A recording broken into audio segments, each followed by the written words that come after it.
Learn to Earn, A Beginner Guide to Investing and Business by Peter Lynch। Chapter 1, पूंजीवाद की सुबह। पूंजीवाद तब होता है जब लोग पैसों के लिए चीज़ें बनाते हैं और उन्हें बेचते हैं, या अगर वे चीज़ें नहीं बनाते हैं तो वो पैसे के लिए सेवाएं प्रदान करते हैं। अधिकांश मानव इतिहास के लिए पूंजीवाद एक विदेशी अवधारणा थी, क्योंकि दुनिया की अधिकांश आबादी को कभी भी पैसे पर हाथ नहीं मिला। हजारों वर्षों से औसत व्यक्ति एक भी वस्तु खरीदे बिना अपना जीवन व्यतीत करता है। लोगों ने भूमि और उस पर सब कुछ के स्वामी के लिए दास या नौकर के रूप में काम किया। बदले में श्रमिकों को एक झोपड़ी में मुफ्त कमरा और जमीन का एक छोटा सा भूखंड दिया जाता था, जहां वे अपनी सब्जियां उगा सकते थे, लेकिन उन्हें तनख्वाह नहीं मिली। किसी ने जीरो पर काम करने की शिकायत भी नहीं की, क्योंकि खर्च करने के लिए जगह ही नहीं थी। कभी कभी यात्रा करने वाले सेल्समैन का एक पैकेट शहर से आता था और एक बाजार स्थापित करता था, लेकिन एक बाजार एक अलग घटना थी। राजाओं, रानियों, राजकुमारों और राजकुमारियों, कर्णों आदि, जिनके पास सभी संपत्ति, भवन, फर्नीचर, जानवर, बैलगाड़ी, सोने के गहने से लेकर बर्तन और धूपदान तक सब कुछ था, ने ऐसे परिवार में अपने पास ही रखा। जमीन का एक टुकड़ा बेचने के लिए उनके लिए यह नहीं होता, भले ही वे एक बड़ा लाभ कमा सकें, और घास काटने के लिए कम घास हो। महल के सामने कोई बिक्री के लिए संकेत नहीं थे। अचल संपत्ति प्राप्त करने का एकमात्र तरीका इसे विरासत में लेना या इसके लिए व्यापार एक एक्स रेटेड गतिविधि थी, और पैसा उधार देना और ब्याज वसूलना आपको चर्च या अर्धांतल्य से प्रतिष्ठा थी, और लोगों को चुपके से उनके पास जाना पड़ता था। लेन देन से लाभ उठाने या जीवन में आगे बढ़ने के विचार को स्वार्थी, अनैतिक और एक अस्वाभित ब्रह्मांड के लिए भगवान की योजना के विपरीत माना जाता था। आज हर कोई अपनी स्थिति से सुधार लाना चाहता है, लेकिन अगर आप मध्य युग में रहते थे और आपने कहा था कि आपका लक्ष्य आगे बढ़ना या खुद को बेहतर बनाना है, तो आपके दोस्तों ने आपको खाली रूप दिया होगा। आगे तनख्वाह के लिए काम करने से पहले और इसे खर्च करने की स्वतंत्रता से पहले जीवन कैसा था? तो रॉबर्ट हेलीबनर के क्लासिक किताब द वर्ल्डली फिलोसफर्स का पहला अध्याय पढ़ें। यह जितना लगता है उससे कहीं ज़्यादा मज़ेदार है। 1700 के दशक के अंत तक दुनिया ने राष्ट्रों के बीच तेज व्यापार के साथ व्यापार के लिए खोल दिया था, और बाजार हर जगह फसल कर रहे थे। पर्याप्त पैसा चलने में था और पर्याप्त लोग चीज़ें खरीद सकते थे। जो व्यापारी एक अच्छा जीवन यापन कर रहे थे, दुकानदारों, पैडलरों, जहाज़ों और व्यापारियों का यह नया व्यापारी वर्ग अपनी सारी अचल संपत्ति और अपनी सेनाओं के साथ राजकुमारों और राजकुमारियों की तुलना में अधिक अमीर और शक्तिशाली होता जा रहा था। ऋण लेने के लिए बैंकर कोठरी से बाहर आ गए। हमारे बेहतरीन निवेशक। इतिहास की किताबें अमेरिका की महान सफलता के कई कारण बताती हैं।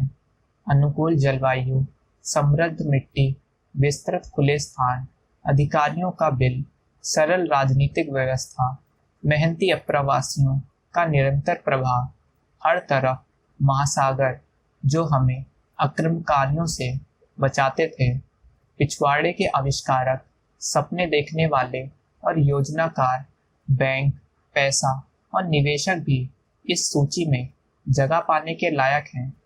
एक राष्ट्र के रूप में हमारी कहानी की शुरुआत अध्याय में हमने पहले थैंक्सगिविंग डिनर में देसी भारतीयों, फ्रांसीसी ट्रैपर्स, स्पेनिश विजय प्राप्त करने वाले, गलत दिशा में जाने वाले नाविकों, भाग्य के सैनिकों, कौनसी कैप में खोजकर्ता और तीर्थ यात्रियों के बारे में पढ़ा, लेकिन पर्दे के पीछे किसी को जहाज़ों, भोजन और इन कारनामों के सभी खर्चों के बिलों का भुगतान करना पड़ा।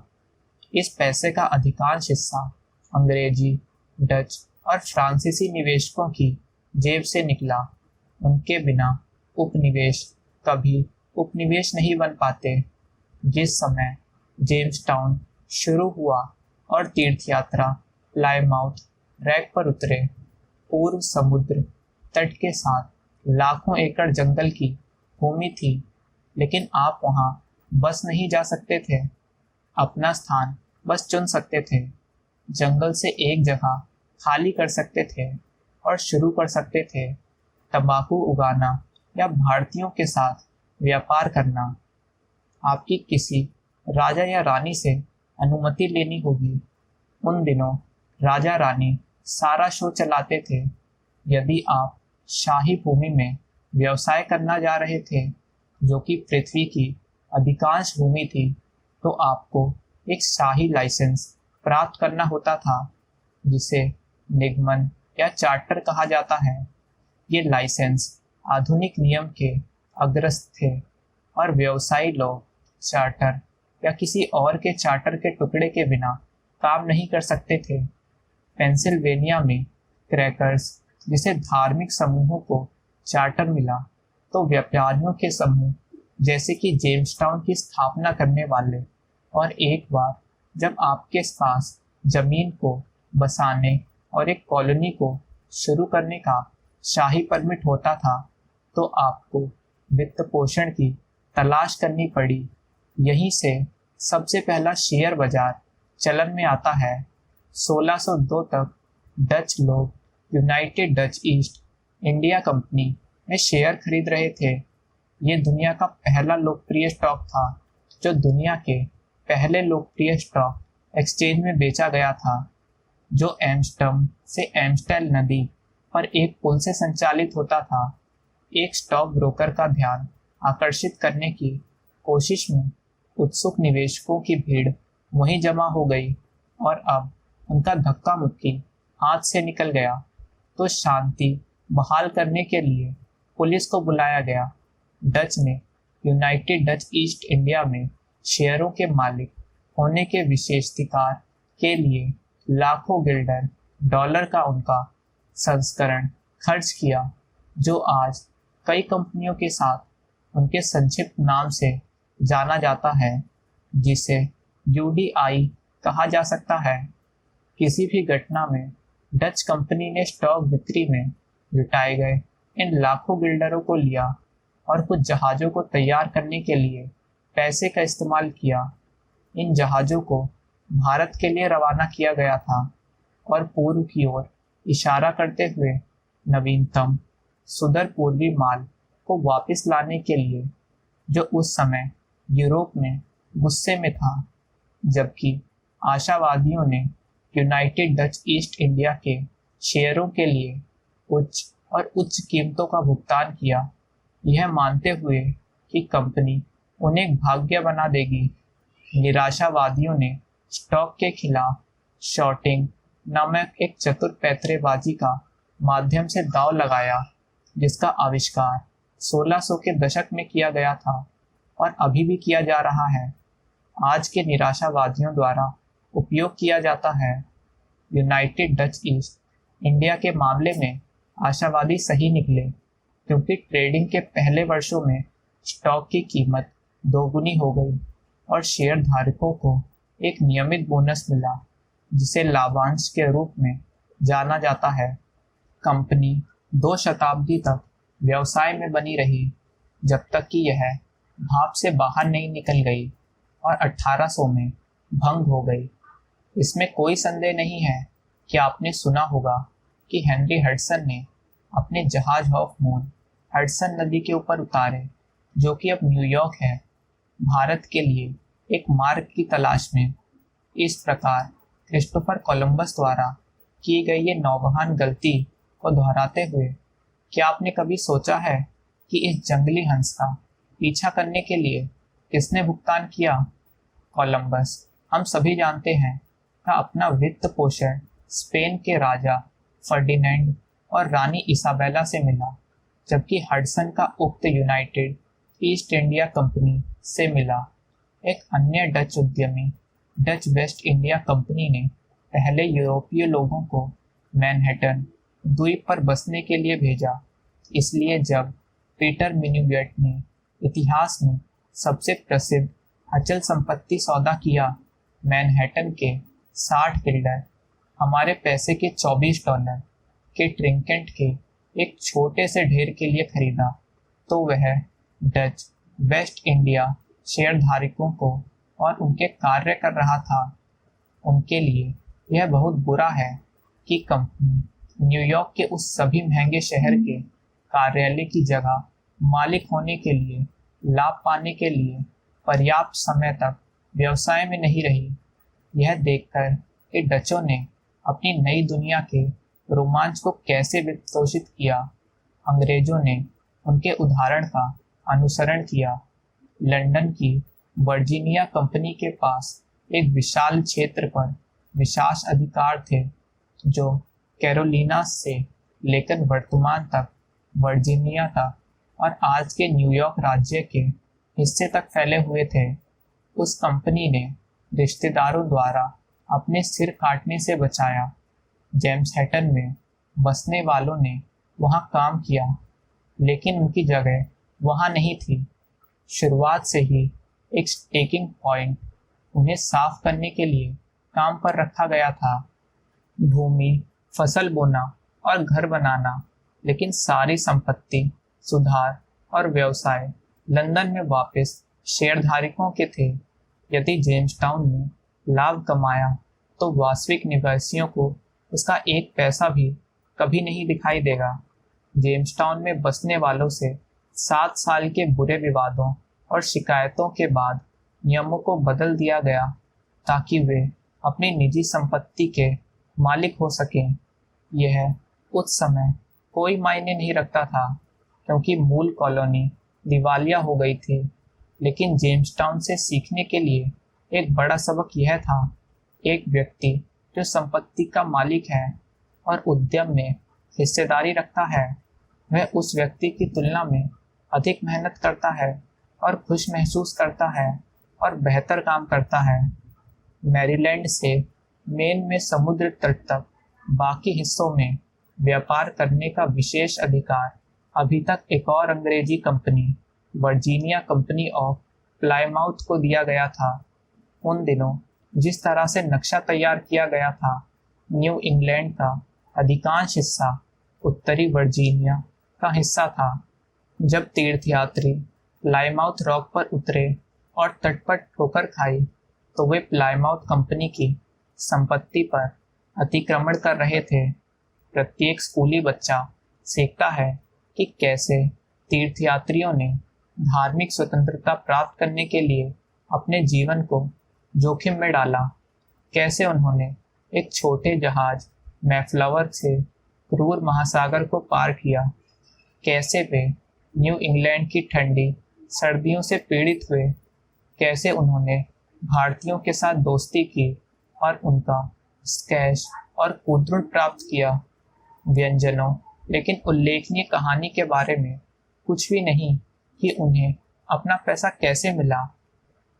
आइए इस कहानी की समीक्षा करने के लिए 1 मिनट का बैकअप लें। तीर्थयात्रियों ने इंग्लैंड छोड़ दिया था और नीदरलैंड में निवास किया था, जहां पहले शेयर बाजार की शुरुआत हुई थी, न कि तीर्थयात्री को शेयरों की परवाह थी।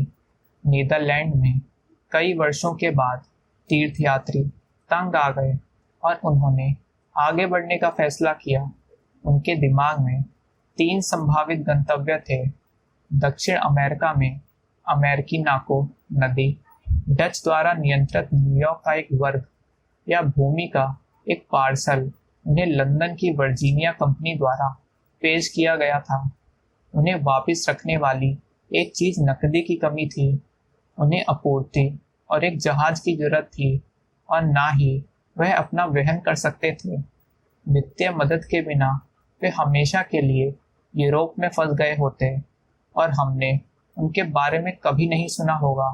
यह तब है जब थॉमस वेस्टन ने तस्वीर में प्रवेश किया।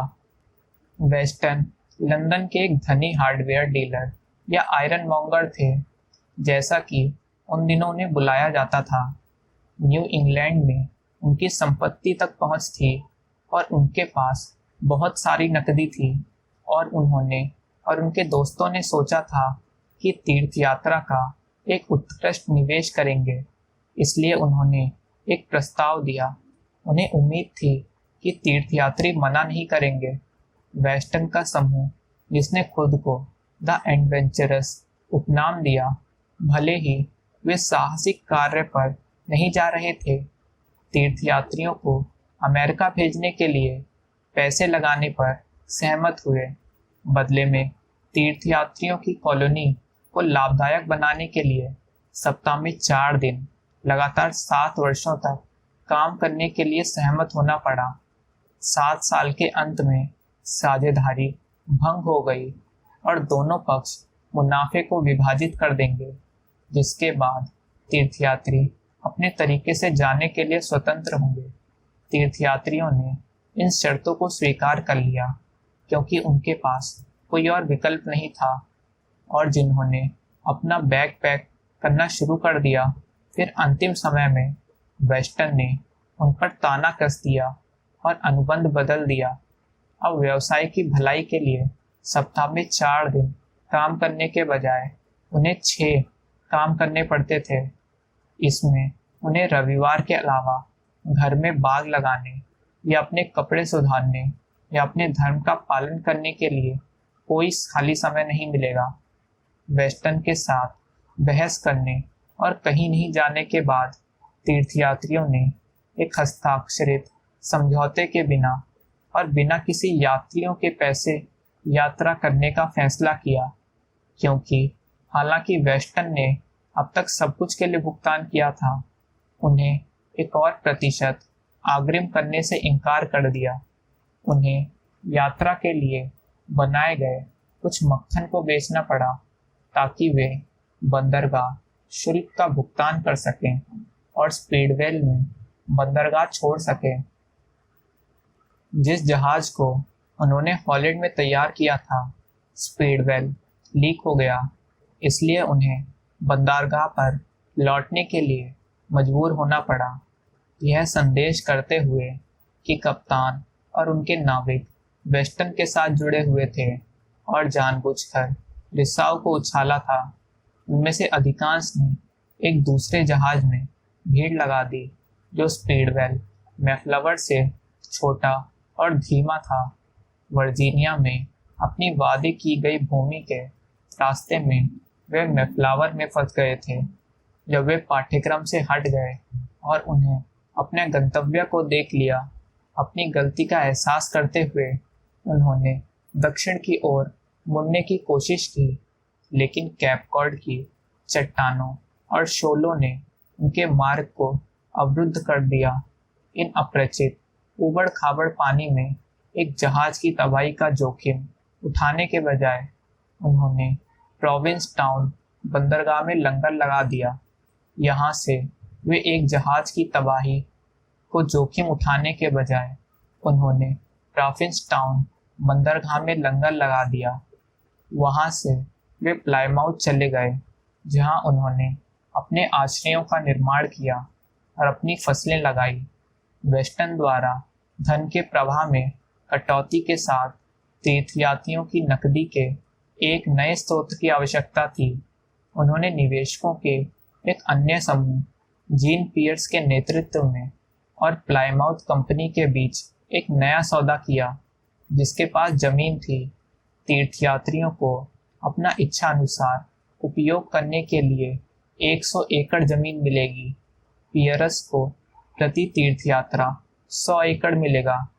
इसके अलावा उन्हें और अन्य निवेशकों को तीर्थयात्रियों के आने जाने के बाकी खर्चों का भुगतान करने के लिए 1500 एकड़ जमीन मिलेगी, और निपटान को नियंत्रित करने के लिए उनकी कई अन्य चिंताओं के बीच सर्दियों में कैसे बचें, कैसे मूल निवासियों के साथ मिलें, और इसके आगे तीर्थयात्रियों को इस बात की चिंता करनी पड़ी कि निवेशकों के दो समूह पियर्स और वेस्टन को कैसे वापस भुगतान किया जाए, जिन्होंने काफ़ी रकम लगाई थी उन्हें यहाँ तक ले जाने के लिए।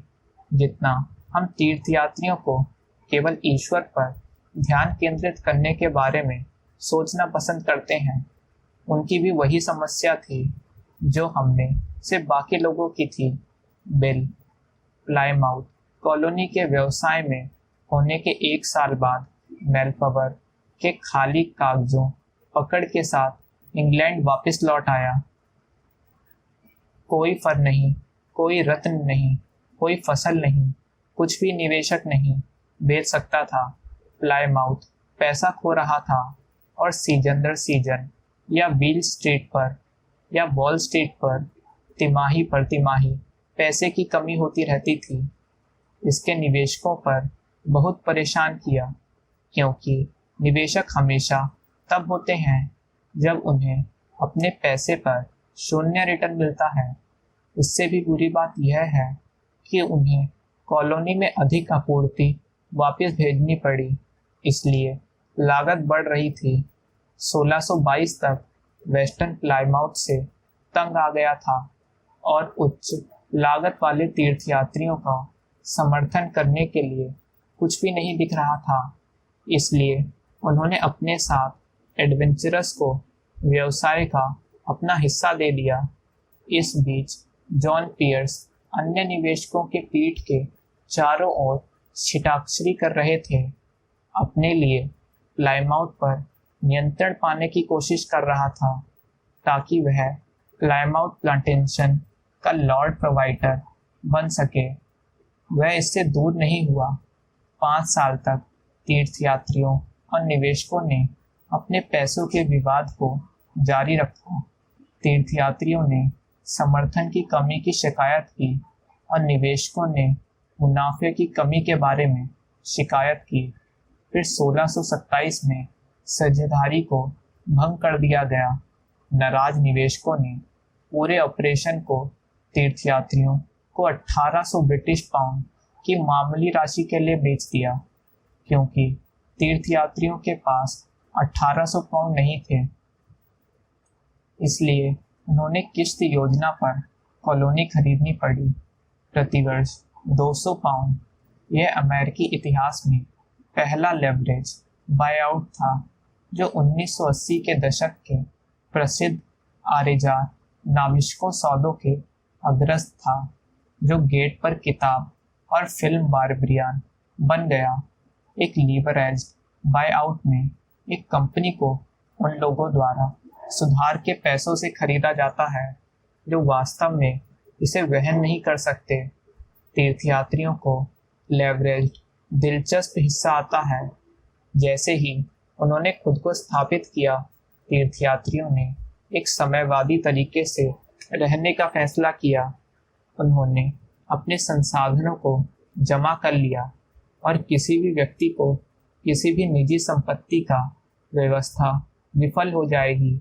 उन्होंने महसूस किया कि निजी संपत्ति के बिना लोगों की कड़ी मेहनत करने के लिए कोई प्रोत्साहन नहीं मिलेगा। वे परेशान क्यों हों जब कॉलोनी ने सभी निवेशियों को समान लाभ, भोजन, आवास आदि मिलते हैं, चाहे वे काम करते हों या कुछ ना करते हुए बैठे रहते हों। कॉलोनी के कुछ दूरदर्शी निवेशियों ने चीज़ों को स्थापित करने के लिए गवर्नर ब्रैडफोर्ड से याचिका दायर की ताकि किसानों और मछुआरों को अपने खेतों और नावों का मालिक होने और उनके प्रयासों से लाभ कमाने की अनुमति मिल सके। बदले में उन्होंने अपने मुनाफे पर देकर समुदाय का समर्थन किया। यह मुक्त उद्यम प्रणाली जिसे ब्रैडफोर्ड ने रखा था, मूल रूप से वही थी जो आज हमारे पास है। स्वतंत्र होने से तीर्थयात्रियों की धन संबंधी समस्या का समाधान नहीं हुआ। उनकी कड़ी मेहनत के बावजूद कॉलोनी का कर्ज 1800 पाउंड से बढ़कर 6000 हो गया। मछली पकड़ने के बेड़े के विस्तार करने के लिए हॉलैंड से अधिक तीर्थयात्रियों को लाया गया था। उनकी आशा मछली पकड़ने से होने वाले मुनाफे के साथ कर्ज का कुछ हिस्सा चुकाने की थी, लेकिन उन्होंने कभी भी पर्याप्त मछली नहीं पकड़ी। 10 वर्षों तक उपनिवेश और उसके उधारदाताओं के बीच बातचीत तब तक चलती रही जब तक कि 1642 में विवाद का एक बार और सभी के लिए समाधान नहीं हो गया। तीर्थयात्रियों ने आधुनिक अमेरिका की सामाजिक, राजनीतिक, धार्मिक और आर्थिक नींव बनाने में मदद की, लेकिन निवेशकों के लिए उन्होंने एक बस्ट के अलावा कुछ नहीं थे। वेस्टर्न पियर्स और दोस्त इस उद्यम में बड़े हारे हुए थे और वे कोई डमी भी नहीं थे जो यह दिखाने के लिए जाता है कि निवेश एक मुश्किल व्यवसाय है जहां सबसे अच्छी योजनाएं अक्सर विफल हो सकती हैं, या हो सकता है कि वे इतने डरपोक और गुप्त होने के लिए और मूल सौदे से मुकरने की कोशिश के लिए जो उन्हें मिला उसके लायक थे। यह एक ऐसा उदाहरण है जिसने आम जनता खुश हो सकती है। उसके पास शेयर खरीदने का मौका नहीं था। तीर्थयात्री एक सार्वजनिक कंपनी नहीं थे जिस तरह से डच वेस्ट और ईस्ट इंडिया कंपनी थी, लेकिन यूरोपीय जनता के लिए नई दुनिया के बोनस में प्रवास करने के अवसर भी थे और समान रूप से विनाशकारी परिणामों के साथ।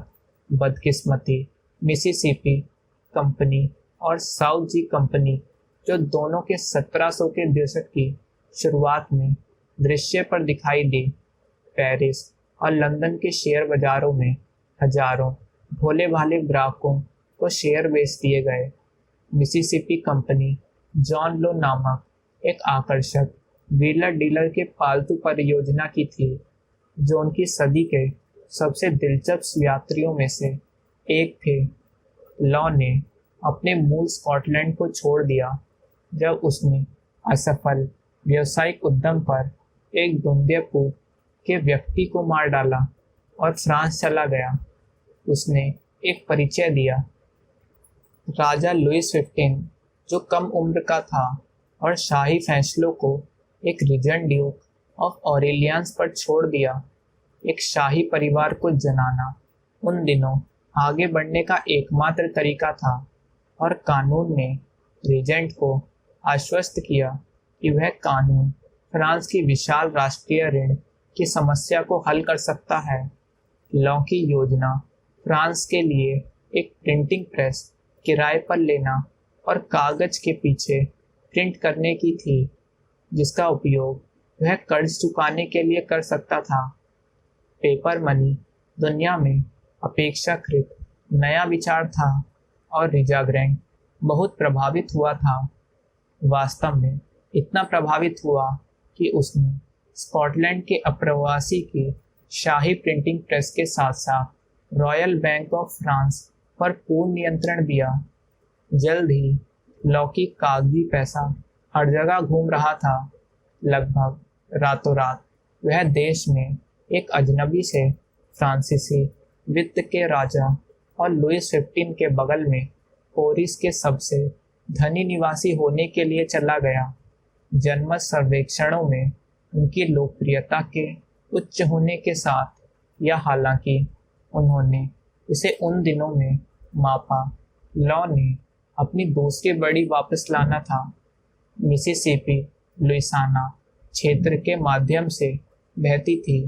पहले फ्रांसीसी खोजकर्ता कॉल्बर्ट जॉलियट मार्करेट द्वारा दौरा किया गया था और बाद में फ्रांसीसी द्वारा दावा किया गया था। घर वापस आने वाले फ्रांसीसी लोगों ने सोचा कि लुइयाना एक और मेक्सिको था जो चांदी और सोने के भंडार में समृद्ध था, बस ले जाने की प्रतीक्षा कर रहा था। कानून खुद उस मामले के लिए मिसिसिपी या दुनिया में कहीं और कभी कहीं नहीं गया था, लेकिन उसने जनता को यह विश्वास दिलाने के लिए एक ठोस बिक्री का काम किया कि उन्होंने जो शानदार कहानियां सुनी वे सच थी। रॉक कॉन्सर्ट में प्रशंसकों की तरह जन्मादि पेरिसवासी लॉ को हवेली के पास संकरी गलियों की भूल भुलैया में भान गए। उन्होंने शेयर खरीदने के लिए आवेदन करना पड़ा। अपनी नई फ्रांसीसी धन को लहराते हुए वे कानूनी प्रतिनिधियों से उनके आवेदन को स्वीकार करने की कोशिश कर रहे थे। शेयरों की कीमत तब तक और नहीं बढ़ी जब तक लॉ की कंपनी कागज पर प्रचलन में सभी सोने की तुलना में अधिक मूल्य की नहीं थी। फिर भी खरीदार आते रहे। फ्रांस में शायद ही कोई जीवित व्यक्ति था जिसने मिसिसिपी बुखार और मिसिसिपी सोने का सपना नहीं देखा था, जो वास्तव में अस्तित्व में नहीं था।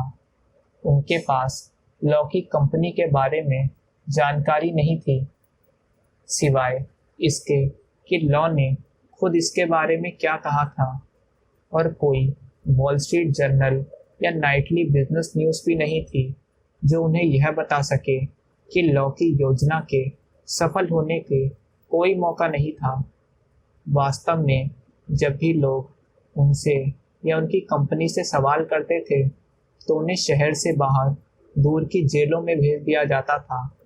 जब भी लोगों की भीड़ अपनी जीवन बचत को एक निराशाजनक प्रस्ताव पर दाव लगाती थी तो उसे उन्माद या बुलबुला कहा जाता है। पैटर्न हमेशा एक जैसा होता है। एक नकली अवसर का लाभ उठाने के लिए उन्मत्त निवेशक हास्यास्पद कीमतों का भुगतान करते हैं और देर सवेर कीमतें नीचे आ जाती हैं। मिसिसिपी बुलबुला फटने के बाद और लोगों को एहसास हुआ कि लॉ की देर सवेर कीमतें नीचे आ जाती हैं।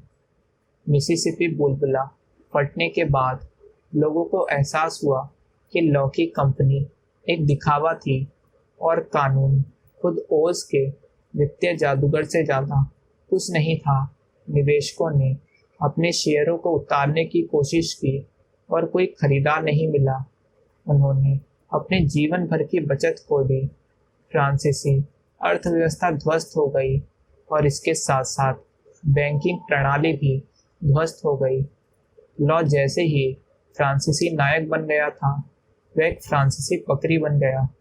इंग्लैंड के पास मिसिसिपी कंपनी, साउथ सी कंपनी को अपना संस्करण था जिसकी स्थापना 1711 में हुई थी।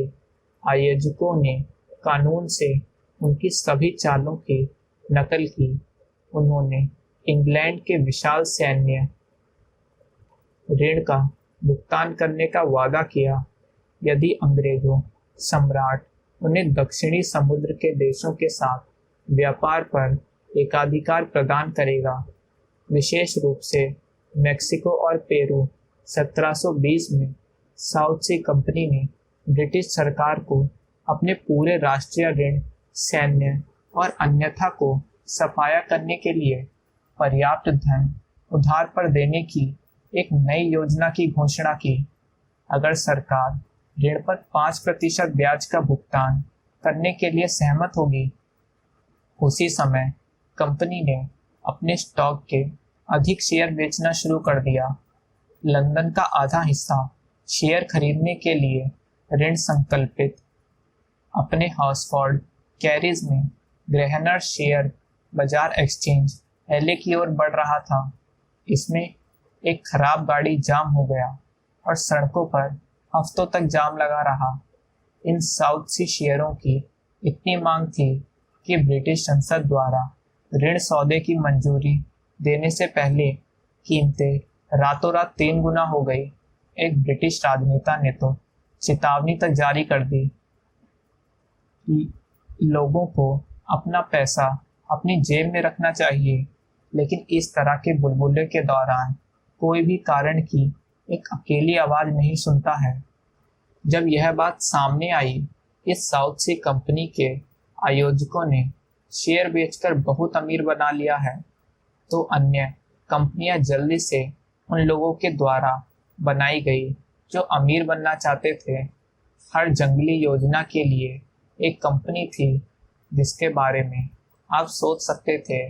एक स्थायी गति मशीन पवित्र भूमि में नमक के खेत, वर्जीनिया से अखरोट के पेड़ आयात करना, गर्म हवा के मॉल्ट को सुखाना, चूरा से लकड़ी बनाना, एक नए प्रकार के साबुन का आविष्कार करना। एक कंपनी ने निवेशकों को यह बताने का इनकार कर दिया कि उसने अपने पैसों के साथ साथ क्या करने की योजना बनाई है। इसने अपने उद्देश्य का वर्णन इस प्रकार किया, एक बड़े लाभ का उपक्रम करना, लेकिन कोई नहीं जान सकता कि यह क्या है। भुगतान और आम आदमी, व्यापारी और नौकर, हर पेशे के लोग और समाज के हर वर्ग के लोग लोन में आ गए। डॉन शेयर बाजार अमीरों पर प्रहार करने की उम्मीद कर रहा है। जब बुलबुला फूटा तो अंग्रेजों का भी वही हश्र हुआ जो फ्रांसीसियों का था।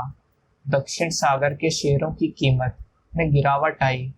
लोगों की भीड़ ने अपनी जीवन बचत खो दी और ब्रिटिश वित्तीय प्रणाली पतन के कारगर पर थी। एक एक करके साउथ सी कंपनी के निर्देशकों पर मुकदमा चलाया गया, उनकी संपत्ति को जब्त कर लिया गया और कुछ को लंदन के कुख्यात टावर में जेल भेज दिया गया। सर आइजैक न्यूटन बुलबुले में फंस गए और बहुत सारा पैसा खो दिया। मैं स्वर्गीय पिंडियों की गति की गणना कर सकता हूँ, उन्होंने कहा, लेकिन लोगों के पागलपन की नहीं। साउथ सी फियास्को ने शेयर बाजार को इतना खराब नाम दिया है कि संसद ने एक कानून पारित पर किसी भी कंपनी में शेयर खरीदना या बेचना अवैध बना दिया, चाहे वह किसी भी व्यवसाय में हो। स्टॉक एक्सचेंज को समाप्त कर दिया गया था और सभी व्यापार तो तब वापस थे जिसे जॉबिंग कहा जाता है को रोक दिया गया था। स्टॉक ब्रोकर शहर में सबसे लोकप्रिय व्यक्ति से एक बहुकृति व्यक्ति के रूप में चला गया, जिसकी प्रतिष्ठा किसी भी पिकपॉकेट, हाईवे लुटेरे या वैश्य से भी बदतर थी। यह शेयरों के लिए एक दुखद शुरुआत थी, लेकिन तब से मामलों में काफ़ी सुधार हुआ है, खासकर हाल के दशकों में। धन्यवाद।